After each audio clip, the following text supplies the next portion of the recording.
Hello friends, ഞാനിപ്പോൾ തന്നെ Navya നായറിനെ Australia കസ്റ്റംസിൽ എയർപോർട്ടിൽ പിടിച്ച ഒരു ഇൻ്റർവ്യൂ നമ്മുടെ റേനുടെ ഒപ്പം ഉള്ള ഒരു ഇൻ്റർവ്യൂ കണ്ടു. അപ്പോൾ അതിൽ നവ്യ നായർ ജാസ്മിൻ ഫ്ലവർ കൊണ്ടുപോയ കാരണം അവർ പിടിച്ചു കസ്റ്റംസിൽ. കാരണം അവിടെ ഫുഡും അല്ലെങ്കിൽ പ്ലാന്റ്സും അങ്ങനെ ഒന്നും കൊണ്ടുപോകാൻ അലൗഡ് അല്ല.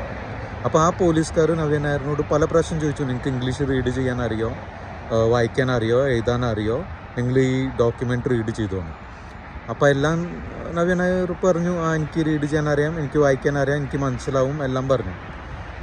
അപ്പോൾ ഇതൊക്കെ മനസ്സിലായിട്ടാണോ ആ ഡോക്യുമെൻ്റ് റീഡ് ചെയ്യാണ്ട് സൈൻ ചെയ്തതെന്നാണ് ചോദ്യം. കാരണം ആ ഡോക്യുമെൻറ്റിൽ വളരെ ക്ലിയറായിട്ട് അത്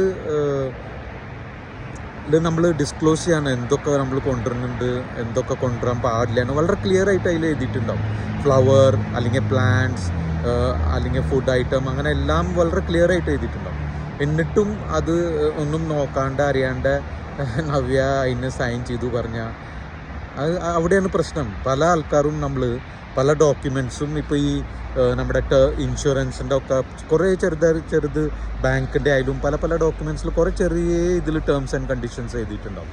അപ്പോൾ അത് ആരും അങ്ങനെ യൂഷ്വലി വായിക്കില്ല, വെറുതെ അങ്ങോട്ട് സൈൻ ചെയ്യും. പക്ഷെ അതിന് ഭയങ്കര അർത്ഥം ഉണ്ടാവും. അത് നമ്മൾ എന്തെങ്കിലും ഒരു പ്രശ്നമായി കേസായി പോകുമ്പോഴാണ് അവരത് പറയാം, കണ്ടോ ഇങ്ങനത്തെ ഒരു സംഭവം ഉണ്ടായിരുന്നു, എഴുതിയിട്ടുണ്ടായിരുന്നു, ഞങ്ങൾ പറഞ്ഞിട്ടുണ്ടായിരുന്നു, നിങ്ങൾ വായിച്ചില്ല, നിങ്ങൾ അറിഞ്ഞില്ല, അത് ഞങ്ങളുടെ കുറ്റമല്ല. അങ്ങനെ ആയിട്ട് അത് മാറില്ലോ. അത് കാരണം നമ്മളെപ്പോഴും എന്ത് സാധനം കിട്ടിയാലും നമ്മൾ left top to right bottom വരെ നമ്മളത് വായിച്ചിരിക്കണം. വായിച്ചിട്ടേ നമ്മളത് ഒപ്പിടാൻ പാടുള്ളൂ. അതിനുവേണ്ടിയാണ് ഞാൻ ഈ വീഡിയോ ഉണ്ടാക്കണം. ഒരു ഡോക്യുമെൻ്റ് എത്ര ഇമ്പോർട്ടൻ്റ് ആണ് റീഡ് ചെയ്യുന്നത് അറിയിക്കാൻ വേണ്ടി. അപ്പോൾ ഓക്കെ, ബൈ ബൈ.